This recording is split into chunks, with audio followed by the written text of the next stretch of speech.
It's time for the Roots and Roots Show with your host, Greg Rashid, bringing you history and music from the Black American diaspora.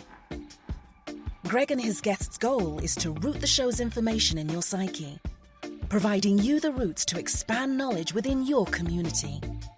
Now here's your host, Greg Rashid. Well, I want to say good morning, good afternoon, good evening to everyone out there listening to the Root and Root Show. I'm your host, Greg Rashid. Happy to be on here again. For many of you, I know that you listen online on Spotify, on iTunes, but a lot of people listen on Sundays in Colorado at 3 p.m. Mountain Time on KUHSdenver.com, created by the original Godfather, the one and only Henry Archuleta. And I want to say hi to all my friends in the Colorado region. We always have a great show, but this show I particularly am enjoying today, will enjoy today, because I'm talking about someone who I've mentioned before a number of times on this show. And I'm talking about the great Kenny Washington, the UCLA football player, Los Angeles Rams football player, actor, a little bit of everything. And there's a new book out now, and I have the author on here. The name of the book is Walking Alone, and the author is Dan Taylor. And we're going to be talking to him for the next 40 or so minutes. So I'm just going to get to that interview, which I taped earlier. So let's hear that on the Root and Root Show. I am just so ecstatic and just so happy today to have as my guest just a Renaissance person. He's been a sports director over 20 years, works with youth in Frisco, California, author of a new book that I love, because we're going to be talking about someone I really am crazy about. You listeners in the past who have listened to my show, you know how much I love Kenny Washington, but there may be maybe some new listeners that have never heard me talk about Kenny, but I'm not going to do all the talking, because the author of this great book, Walking Alone, is on Rowman and Littlefield Press. It's a bio of Kenny, overdue bio of Kenny Washington. And I'm talking about Dan Taylor. How you doing, Dan? Greg, I'm doing great. I'm with you. This is a treat to be invited and talk about such a great subject as Kenny Washington. Yes, indeed. And we are both fellow travelers as far as being members of SABR. So we have a lot in common, and our love of Kenny Washington. That's love him so much. But I want to ask you, first of all, reading the book, one thing I didn't catch in your book, maybe I missed it, is why you decided to write this bio about Kenny. What made you do that? Well, I would say amazement and marvel. I mean, I was having a conversation with a great friend of mine, a UCLA guy. We were talking about Jackie Robinson, and my friend was explaining how he got his first teaching job in the 60s at UCLA, and there were a couple of professors at that time who had been on the campus in 1939 when Kenny led the Bruins to their undefeated football season and was a teammate of Jackie Robinson. And these two professors told my friend that no ifs, ands, or buts about it, that Kenny was the far greater player to Jackie. And my friend, a few years later, got his first coaching job at a high school in Los Angeles. And one of his colleagues had been a teammate on the 39 UCLA team with Kenny and Jackie. And he said the same thing, that Kenny was the far better athlete. And I was really surprised by that. I knew a little bit about Kenny, going to UCLA games every now and then. I saw that his number 13 was retired, and certainly meant that he had to be a pretty good player. But I really didn't know much more than that. He'd been with the Rams a bit, and they talked of him being the Jackie Robinson of the NFL. And I kind of struggled to piece that together, knowing that Fritz Pollard and Paul Robeson and others had played before him. So I rolled up the sleeves and started trying to do some research on Kenny. And Greg, I was absolutely astounded at the things I found out. Oh, I just couldn't believe it, and I was even more stunned to think that this is a guy whose story had never been told. And the editor I work with at Rowman and Littlefield, when we discussed the idea, she said, "You mean to tell me that this story's never been told?" And I could find no evidence of it, and away we went. And I'm glad you're the guy that actually wrote the book, because there have been a number of books which have featured Kenny, talking about pioneers, Black pioneers in NFL and all that, and they'll mention him. But there has been no book that's dedicated solely to Kenny Washington. And I'm just so happy that you wrote this book, Walking Alone. And I was curious, why did you? And maybe you didn't, knowing publishers and all, maybe you didn't come up with the title, but Walking Alone. Why was that chosen? I did come up with a title, and Okay. The editor I worked with, we had some discussions, and we really hadn't settled on anything. I had a few different ideas in mind, and but I really wasn't sold on any one idea, and she just kind of planted the seed of advice and how to look and evaluate ideas, and there was a story that I came across about preseason practice when Jackie Robinson transferred to UCLA from Pasadena City College. Right. And Jackie came in. He was a very volatile guy. He had a quick temper, and he'd really alienated himself from a lot of his teammates at UCLA because of that.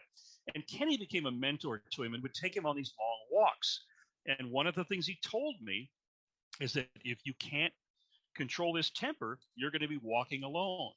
Oh. And the idea of him sharing that advice, walking alone, just kind of jumped out at me. And I started thinking, here's a guy that in many ways has been doing just that. He's been walking alone. 2 of his 3 seasons in the NFL, he was the only African-American player in the league. He went through a lot of things purely by himself. And so that's why it jumped out at me, Greg, and went with that as the title. That makes so much sense. I mean, Kenny Washington, some of you listeners out there may not know much about it. Like, to equate him to someone that some of you may know in this century, I put him in a category of maybe as far as being known internationally, and I won't even say that because he wasn't internationally known back then, but I'd put him in the category as far as someone like maybe a Bo Jackson, as far as the sports he played.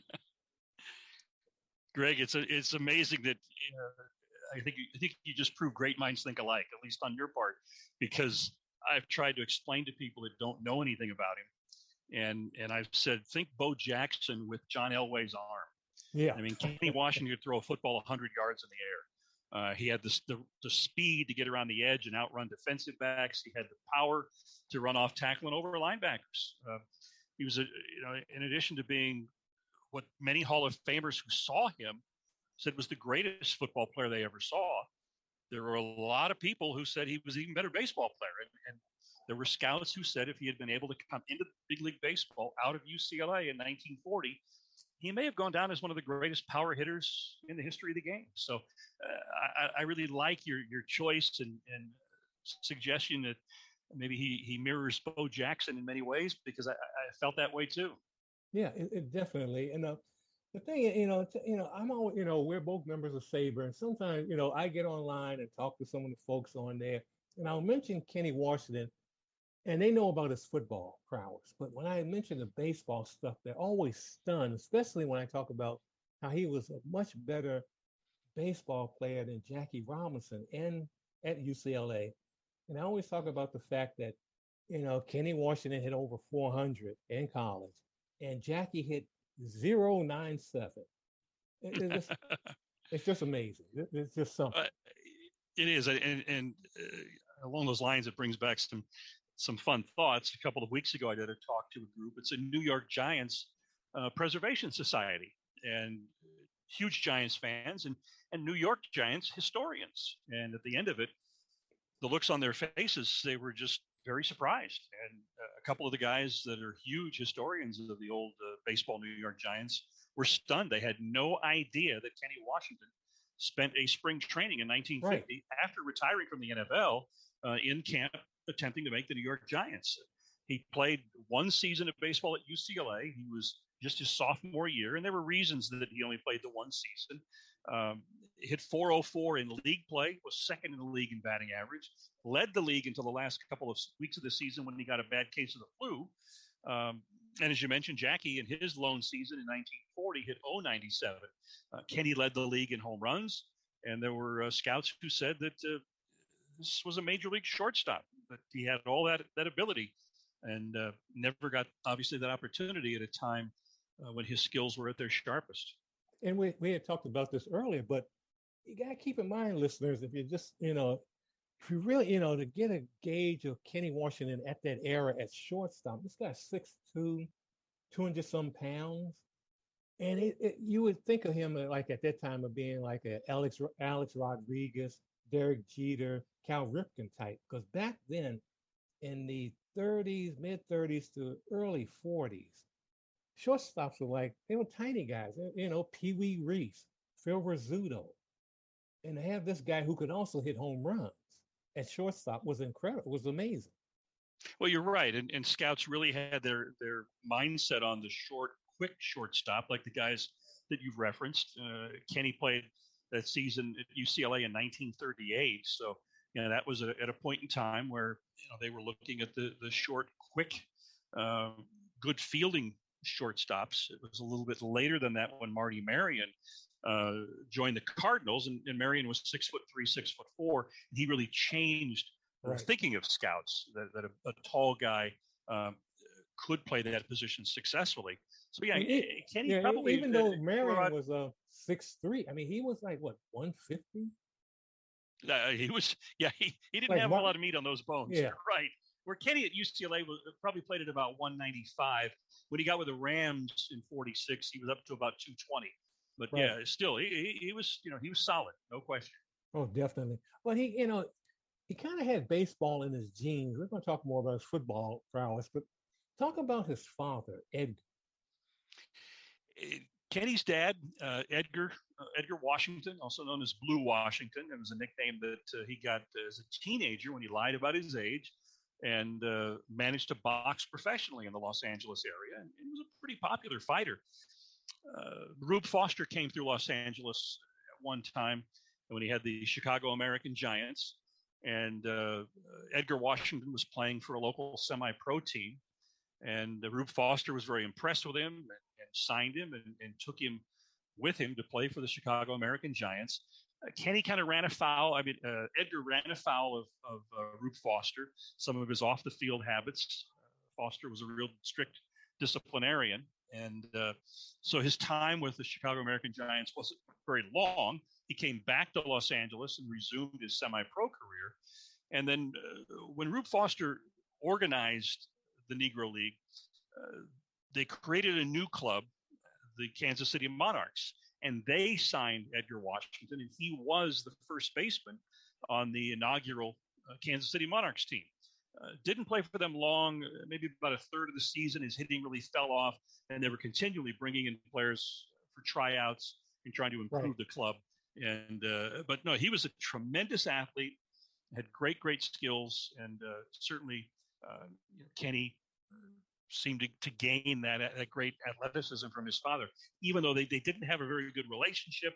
But still, Kenny had his dad's size, Kenny had his dad's skills, and Blue Washington was also a tremendous actor, which I'm sure we'll get to a little later. That Kenny went down that road later. We'll talk about that now because Blue, and we had talked previously about that offline more or less, but I've looked at some of the movies that had Blue, and as you were mentioning, that a lot of his roles initially were basically the stereotypical, African American actor back then, bugging their eyes, doing everything that they thought Black Americans did, which was not true, obviously not true.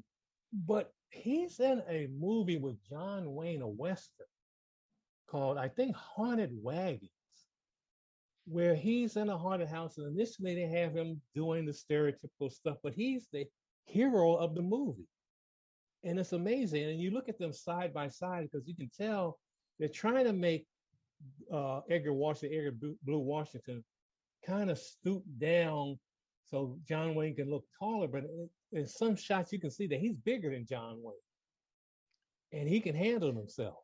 And he's the hero of this movie. And it's just incredible. And I think he's the first Black actor in a Western to be the hero and be a sidekick, and end up being a sidekick that wasn't stereotypical at the end of the movie. And that's something for that era. That's something. Absolutely. That was a breakthrough role all the way around. And he was very prolific. I mean, he was in, more than 100 films in a variety of different types of roles. And the thing is, he ended up, and I looked at this movie twice to find out where he is with Kenny, and I can't even find Kenny in it, but he does a movie with this